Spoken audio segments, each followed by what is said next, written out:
Assalamualaikum warahmatullahi wabarakatuh. Alhamdulillahirrabbilalamin. Assalatu wassalamu ala asrafil anbiya wal mursalin Sayyidina wa maulana Muhammadin wa ala alihi wa sahbihi ajmain. Amma ba'du. Perkenalkan, nama saya Rani Puspita dengan nomor induk mahasiswa 2201 0401 0142. Kali ini saya akan membawakan sebuah video dalam rangka memenuhi tugas middle test ilmu dakwah yang diampu oleh Ibu Rizkiatul Hasanah Esos MSOS tentang mind mapping atau peta konsep ilmu dakwah. Sebelumnya, saya telah mempersiapkan mind mapping yang nantinya akan menjadi acuan di video saya kali ini. Kita akan masuk pada pembahasan yang pertama, yaitu tinjauan umum tentang ilmu dakwah. Di pembahasan pertama ini ada 4 hal yang akan saya jelaskan. Yang pertama yaitu pengertian dakwah. Dakwah dalam bahasa Arab berasal dari kata da'a, yada'u, dakwah, dan udu'u. Yang pertama yaitu da'a. Da'a adalah fi'il mad'i, yaitu berasal dari kata masa lampau, artinya memohon, meminta, berdoa, dan memanggil. Yang kedua yaitu yada'u, adalah fi'il muzhari yang berasal dari kata sedang atau yang akan dilaksanakan, yang berarti panggilan, ajakan, dan seruan. Yang ketiga yaitu dakwah, adalah isim masdar yang artinya doa dan dakwah. Yang terakhir yaitu udu'u, adalah fi'il amar berasal dari kata yang artinya perintah, yang berarti serulah. Secara istilah, dakwah berarti kegiatan yang bersifat mengajak dan memanggil orang untuk taat kepada Allah Subhanahu wa taala sesuai dengan garis akidah syariah dan Islamiyah. Dari penjelasan di atas tadi, dapat disimpulkan bahwa dakwah adalah sebuah tindakan untuk mengajak ataupun seruan kepada manusia dengan cara bijaksana untuk menaati dan menjalankan segala perintah yang Allah Subhanahu wa taala berikan dan menjauhi segala apa yang dilarang oleh Allah Subhanahu wa taala. Yang kedua yaitu fenomena dakwah. Dakwah Islam memiliki aspek yang luas dalam kehidupan. Ia memiliki ragam bentuk, metode, media, pesan, pelaku, ataupun mitra dakwah. Dakwah di kalangan masyarakat Indonesia lebih dikenal dengan hal yang berkaitan dengan kegiatan keislaman seperti pengajian, khutbah, dan lain-lain. Padahal pada dasarnya tanpa kita sadari sebuah fenomena dakwah bisa terjadi bahkan dapat kita rasakan di sekitar kita. Contohnya ketika ada seorang dokter yang memberikan resep obat kepada pasiennya, yang mana dokter tersebut mengatakan bahwa resep obat yang dia berikan hanyalah sekedar ikhtiar semata. Pada dasarnya, kesembuhan yang diharapkan sepenuhnya adalah kuasa dari Allah Subhanahu wa taala. Dengan demikian, si pasien diharapkan untuk senantiasa berdoa dan bertawakal kepada Allah Subhanahu wa taala. Dan dengan adanya tindakan dokter tadi, setidaknya ini membantu si pasien untuk mengingat kembali agar lebih dekat dengan Allah Subhanahu wa taala. Yang ketiga yaitu tinjauan semantik dakwah. Dalam buku ilmu dakwah karya Profesor Dr. Moh Ali Aziz MAG, beliau menyebutkan ada sekitar 10 makna dakwah dalam Al-Quran. Yang pertama yaitu 2 jalan yang berlawanan, terdapat di dalam surah Al-Baqarah ayat 221. Yang kedua yaitu doa, terdapat dalam surah Al-Imran ayat 38. Yang ketiga yaitu mendakwa atau dianggap tidak ada, terdapat di dalam surah Maryam ayat 91. Yang keempat yaitu mengadu, terdapat di dalam surah Al-Qamar ayat 10. Yang kelima yaitu memanggil atau panggilan, terdapat di dalam surah Ar-Rum ayat 25. Yang keenam yaitu meminta, terdapat di dalam surah Sad ayat 51. Yang ketujuh yaitu mengundang, terdapat di dalam surah Al-Qasas ayat 25. Yang kedelapan yaitu penyeru, terdapat di dalam surah Toha ayat 108. Yang kesembilan yaitu panggilan nama atau gelaran, terdapat dalam surah An-Nur ayat 63. Dan yang terakhir yaitu anak angkat, terdapat dalam surah Al-Ahzab ayat 4. Yang keempat yaitu definisi para ahli istilah ilmu dakwah. Ada 3 pendapat yang saya ambil dari para ahli terkait ilmu dakwah. Yang pertama yaitu menurut Ahmad Galwashi. Beliau mengatakan bahwa ilmu dakwah merupakan ilmu yang mempelajari berbagai pembahasan teknis dan seni penyampaian agama. Seni penyampaian agama Islam kepada umat manusia yang mencakup akidah, syariah, dan akhlak. Yang kedua yaitu menurut Abu Al-Fat Al-Bayanuni. Beliau mendefinisikan ilmu dakwah sebagai sejumlah kaidah dan pokok-pokok ajaran yang dapat menyampaikan Islam kepada manusia, mengajarkan dan mempraktekannya. Yang ketiga yaitu menurut Wardi Bahtiar. Beliau mengatakan ilmu dakwah terdiri atas sejumlah pengetahuan tentang proses upaya mengajak manusia ke jalan Allah Subhanahu wa taala atau al-Islam yang tersusun secara sistematis, logis berupa pemikiran manusia, objektif dan hasilnya dapat diuji oleh siapapun. Masuk pada pembahasan yang kedua yaitu konsepsi dan posisi dasar hukum, fungsi dan tujuan dakwah. Di pembahasan yang kedua ini ada 3 hal yang akan saya jelaskan. Yang pertama yaitu memahami Al-Quran dan hadis sebagai sumber pesan dan hukum dakwah. Setiap umat manusia harus mengimani adanya kebenaran wahyu, mendakwah kepada orang dan menjalankannya dalam kehidupan sehari-hari. Dalam Islam, kita mengenal kebenaran hakiki dan kebenaran relatif. Wahyu yang berasal dari Allah Subhanahu wa taala adalah salah satu kebenaran hakiki.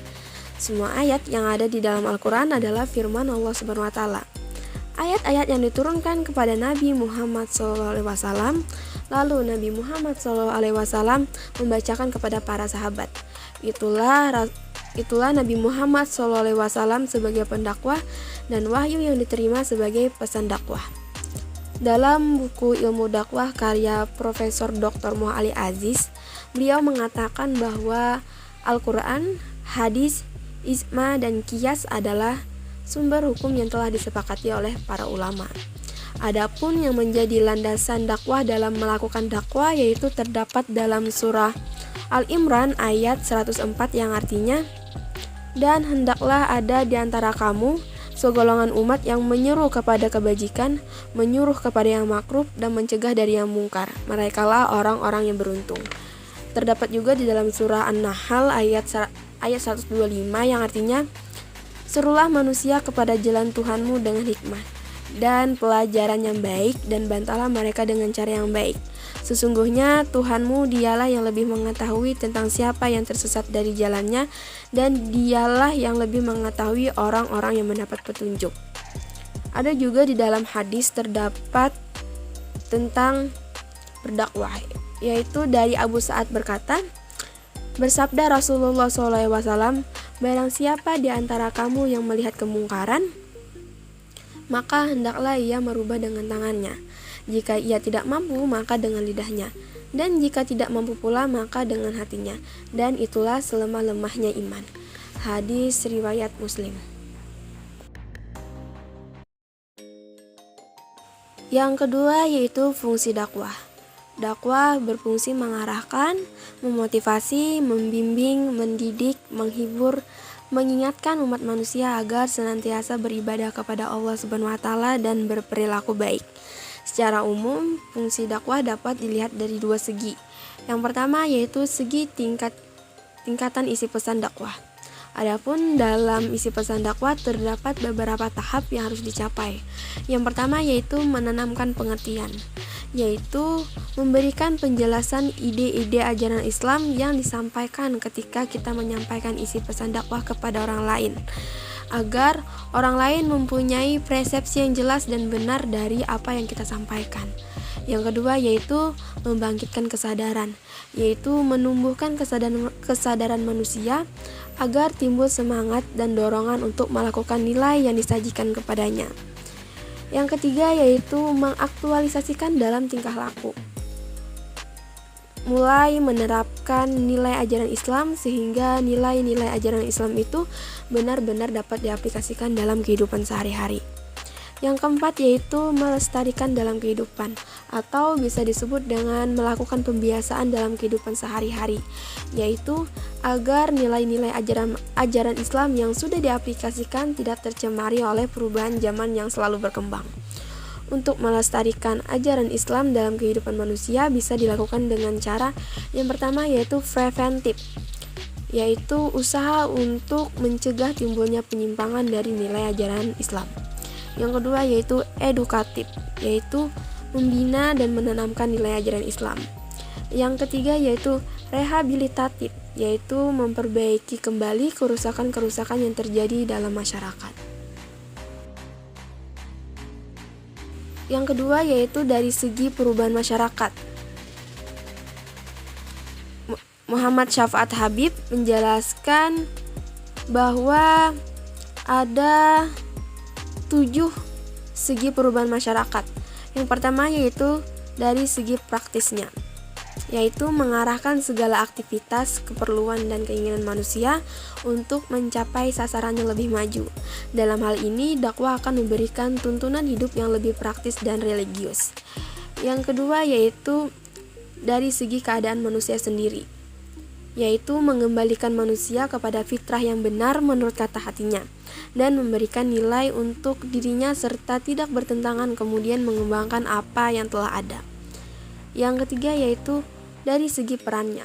Dalam hal ini, dakwah akan memberikan pengarahan terhadap aktivitas manusia agar selalu menuju ke arah yang konstruktif. Yang keempat yaitu dari segi kehidupan manusia dan tujuan hidupnya, yaitu dakwah akan memberikan penyaring yang memberikan arah dan selalu akan meluruskan arah kehidupan manusia.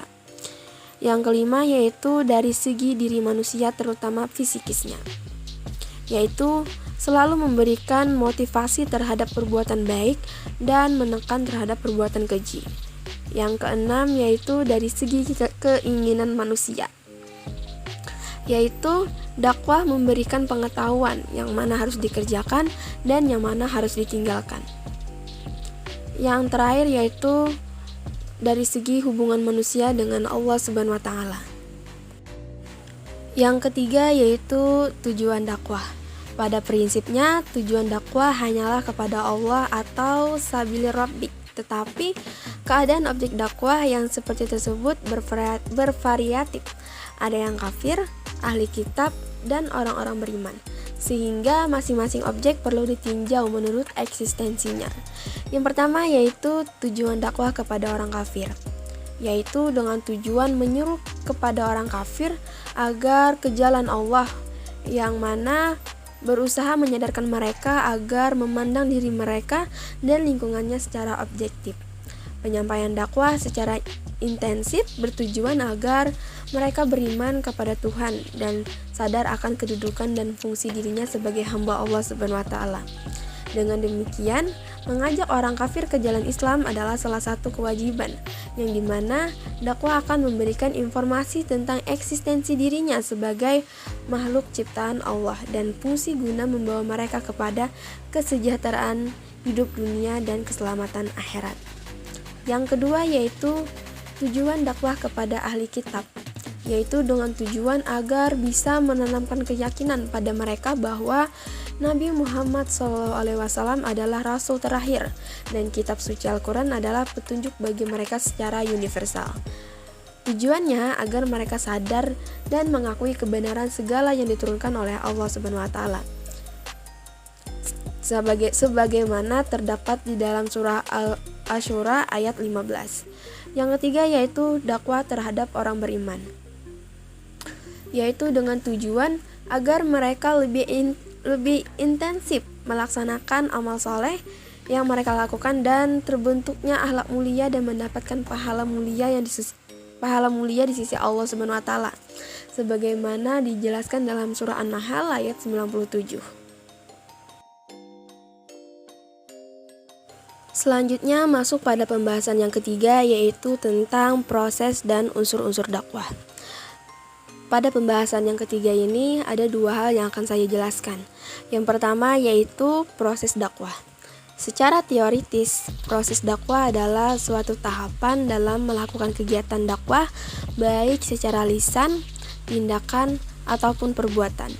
Berdasarkan penjelasan di atas tadi, dapat disimpulkan bahwa proses kegiatan dakwah adalah upaya pelaksanaan dakwah yang dilakukan oleh dai dengan tujuan menyampaikan pesan dakwah kepada mad'u. Ketika dai menyampaikan pesan dakwah kepada mad'u dengan pendekatan ataupun metode-metode yang benar, maka akan mampu menghasilkan efek dari dakwah tadi. Efek dakwah disebut juga dengan hidayah, yang mana hidayah ini merupakan pemberian langsung dari Allah Subhanahu wa taala. Ketika mad'u ini menjemput hidayah, maka usaha yang dia lakukan dalam menjemput hidayah itulah yang disebut dengan proses dakwah. Yang kedua yaitu unsur-unsur dakwah. Dakwah terdapat 6 unsur-unsur. Yang pertama yaitu dai. Dai adalah orang yang melaksanakan dakwah secara lisan, tulisan maupun perbuatan yang dilakukan baik secara individu, kelompok, ataupun lewat organisasi. Menurut Ahmad Hashim, dai adalah juru dakwah, yaitu penasehat para pemimpin dan pemberi ingat, yang memberi nasihat yang dengan baik, yang mengarah dan berkhutbah, yang memusatkan jiwa dan raganya dalam wa'ad dan wa'id, bercerita baik dan bercerita siksa, dan dalam membicarakan tentang kampung akhirat untuk melepaskan orang-orang dalam gelombang dunia. Yang kedua yaitu mad'u, yaitu orang yang menjadi sasaran dakwah baik secara individu maupun kelompok, baik yang beragama Islam maupun tidak beragama Islam. Adapun dakwah kepada orang yang belum beragama Islam, maka tujuan dakwahnya yaitu untuk mengajak mereka untuk mengikuti agama Islam. Sedangkan kepada orang yang sudah beragama Islam, maka tujuan dakwahnya adalah untuk meningkatkan kualitas iman, Islam, dan ihsan. Yang ketiga yaitu maddah. Maddah dalam bahasa Arab disebut juga dengan pesan dakwah atau maudul al-dakwah. Istilah ini lebih tepat dibandingkan dengan istilah materi dakwah yang diterjemahkan dalam bahasa Arab menjadi maddah al-dakwah. Sebutan terakhir ini menimbulkan kesalahpahaman sebagai logistik dakwah. Isi pesan dakwah dipandang lebih tepat untuk menjelaskan isi dakwah berupa kata, gambar, lukisan, dan sebagainya, yang diharapkan dapat memberikan pemahaman bahkan perubahan sikap dan perilaku mitra dakwah. Yang keempat yaitu thariqah. Thariqah adalah metode atau cara-cara yang digunakan dalam berdakwah. Dalam bahasa Yunani, metode disebut juga dengan metodus, yang berarti jalan. Kalau metode lebih kepada cara menyampaikan atau mencapai sesuatu, tetapi teknik lebih kepada cara melakukan, mengimplementasikan atau menerapkan sesuatu, maka istilah lain yang biasanya digunakan dalam dakwah yaitu metode dikatakan sebagai strategi atau pendekatan. Adapun metode dakwah dalam Al-Quran terbagi menjadi 3. Yang pertama yaitu hikmah, yakni berdakwah dengan memperhatikan kondisi dan situasi sasaran dakwah dengan menitik beratkan pada kemampuan mereka, sehingga dalam menjalankan ajaran-ajaran Islam berikutnya mereka tidak merasa terpaksa atau keberatan.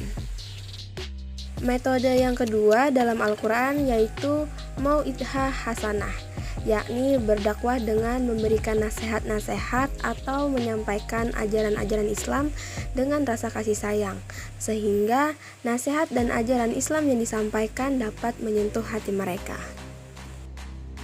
Dan metode yang ketiga dalam Al-Quran yaitu mujadalah, yaitu berdakwah dengan cara bertukar pikiran atau membantah dengan sebaik-baiknya dengan tidak memberikan tekanan dan tidak pula dengan menjelekkan orang yang menjadi sasaran dakwah. Unsur dakwah yang kelima yaitu adalah wasilah. Wasilah adalah media dakwah yang mana nanti akan menjadi alat atau sarana untuk berdakwah yang digunakan oleh dai kepada mad'u dalam menyampaikan pesan dakwah. Media dakwah dapat berupa media antar pribadi, media kelompok, media publik, dan media massa. Ada dua jenis media dakwah. Yang pertama yaitu dilihat dari sisi penyampaian pesan dakwah. Yang pertama yaitu media terucap, yaitu alat yang biasanya mengeluarkan bunyi seperti radio, telepon, dan sejenisnya. Yang kedua yaitu media tertulis, yaitu media berupa tulisan atau cetakan seperti majalah, surat kabar, buku, pamflet, lukisan, gambar, dan sejenisnya. Yang ketiga yaitu media dengar pandang, yaitu media yang berisi gambar hidup yang bisa dilihat dan didengar, seperti film, video, televisi, dan sejenisnya. Yang kedua yaitu jenis-jenis media dilihat dari kategori utama. Yang pertama yaitu media presentasional, yaitu suara, wajah, dan tubuh. Media ini menggunakan bahasa alami dalam kata-kata yang diucapkan, ekspresi, maupun gestur. Yang kedua yaitu media representasional, dilihat dari buku, lukisan, foto, tulisan, arsitektur, dekorasi interior, berkebun, dan lain-lain. Media ini bersifat kreatif, eksis secara independen dari komunikator. Media ini menghasilkan karya dari komunikator. Yang ketiga yaitu media mekanis, seperti telepon, radio, dan televisi. Masuk pada pembahasan yang keempat atau pembahasan yang terakhir, yaitu tentang objek studi ilmu dakwah. Objek studi ilmu dakwah terbagi menjadi dua, yaitu objek formal dan objek material. Objek formal yaitu tentang proses dakwah, unsur-unsur dakwah, dan pengelolaan sumber daya manusia. Sedangkan objek material yaitu meliputi tentang Al-Quran, hadis, ijma, dan qiyas. Kiranya hanya ini saja yang dapat saya sampaikan. Mohon maaf apabila ada kesalahan kata ataupun kekurangan, karena kebenaran hanya datang dari Allah Subhanahu wa taala dan kesalahan hanya datang dari saya pribadi. Akhirul kalam, Assalamualaikum warahmatullahi wabarakatuh.